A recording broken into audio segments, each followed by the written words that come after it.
What if going to school wasn't your biggest worry as a child, but working long hours just to survive? In our country, many children face this reality every day.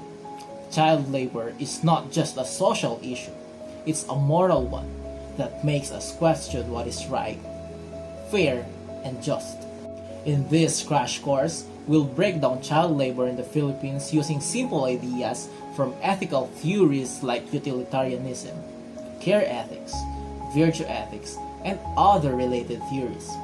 Let's now dive deeper into clear, real-life examples to help you understand how different ethical theories think about right and wrong and why this issue matters to all of us.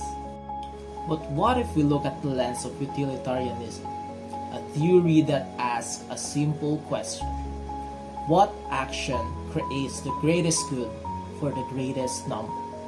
This idea is tricky at first. Well, sure, in the short term, a kid working might be the only thing keeping a family out of extreme poverty. But utilitarianism has to look at the long-term consequences. Child labor totally robs kids of education and real opportunities, basically locking them and their future families into a cycle of poverty. When we add up these negative effects, the overall suffering often outweighs the temporary benefits. So, from a utilitarian perspective, child labor is generally seen as unethical because it reduces overall happiness in the long run, not just for the child, but for society as a whole. Is it ever right to make children work? Kant's ethics centers on categorical imperative, human dignity, and autonomy.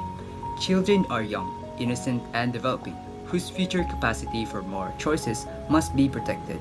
Ask yourself this: is using children for other gains be considered as a universal law? And does the practice treat those children as an ends or only as a means? Exaltation on child labor fails both questions. Not all works are forbidden though. Supervised educational tasks that build skills and preserve schooling may support a child's future autonomy and dignity. Kantian ethics calls for laws that protect schooling, ban hazardous and excessive labor, and along with bans and social supports, so families not force their children into hard labor. Kant's verdict is clear: protect children's dignity and future autonomy, treat them as an ends, not the means. Moral relativism is the idea that there are no universal moral rules. What's right or wrong depends on culture, society, and context. So, what does moral relativism say about child labor? In some parts of the world, child labor is seen as necessary. Families may rely on their children to help earn money just to survive. And in that context, society may view it as acceptable. But in other places, child labor is considered exploitative and harmful. It interferes with education and development. So there, it is seen as morally wrong. Moral relativism doesn't give one clear answer. Instead, it states that it depends on the culture and societal context. But here's the big problem.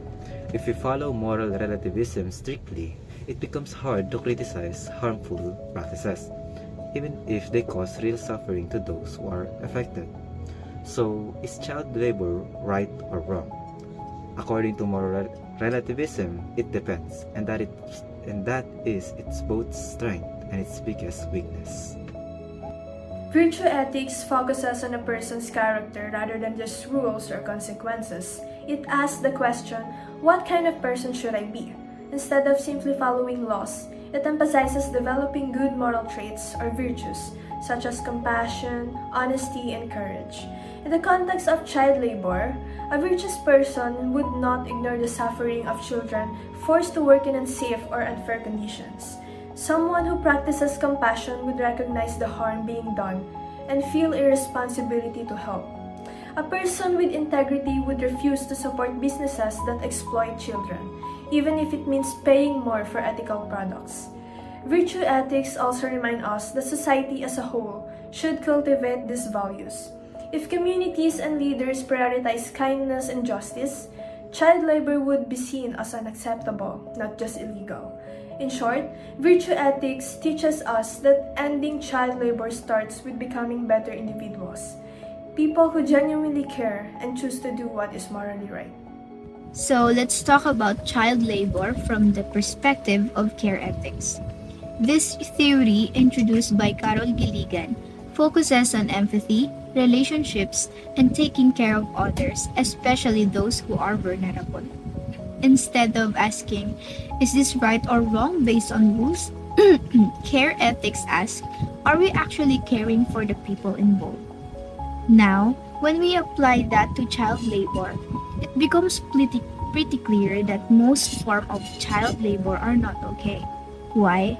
Because children are supposed to be cared for, protected, and supported as they grow. But in child labor, they are often put in difficult or even dangerous situations.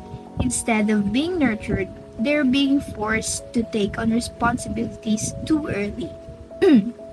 From care ethics point of view, that's a problem because it shows lack of empathy and care for the child's well-being. Now, to be fair, care ethics also look at context, like in some families, children help out because they need to support each other. That can come from a place of care. But even then, we still have to ask, is the child still safe? Are they still able to go to school? Are their needs being met? At the end of the day, care ethics reminds us that children should be treated with compassion, that given the chance to grow in safe, supported environment.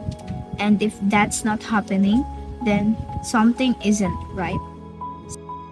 Justice and fairness work together like yin and yang. Justice sets the strict rules to protect rights, while fairness ensures those rules are humane that benefit everyone. Together, they create a society with strong accountability and compassion, where people actually thrive. But child labor creates tension. While strict justice bans all work for kids under the age limit to prevent exploitation, fairness asks it if it's really fair to block a child from safe, light jobs when their family has no other support. In Rawls' theory, it bridges the gap. His first principle of justice ensures equal basic liberties for all, including children. Then the difference principle, which adds fairness by requiring solutions to poverty like donations that might help the poorest without weakening the bans.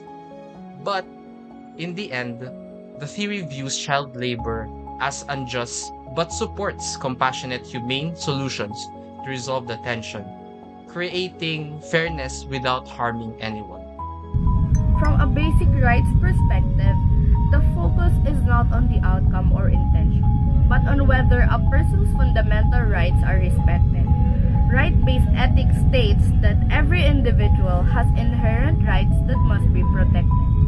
For children, these include the right to education, the right to safety, the right to proper development, and the right to live free from exploitation.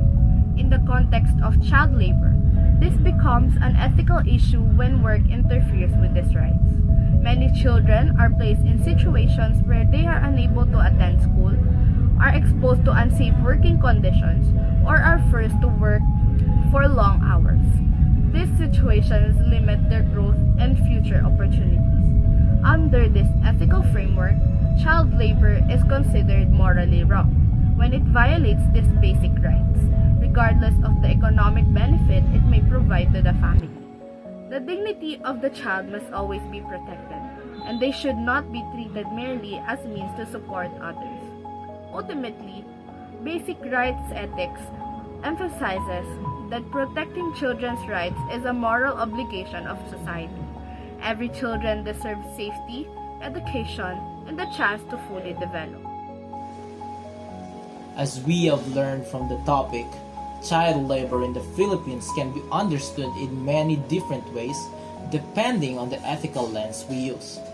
From care and compassion, to justice and fairness, to rights and consequences. Each of these theories gives us a new perspective, but they all point out to one important truth. The well-being and dignity of children should always come first. In the end, these ideas aren't just theories. They challenge us to think about our own values and the kind of society we want to build. So the question is this: now that you understand these perspectives, what do you believe is the right thing to do?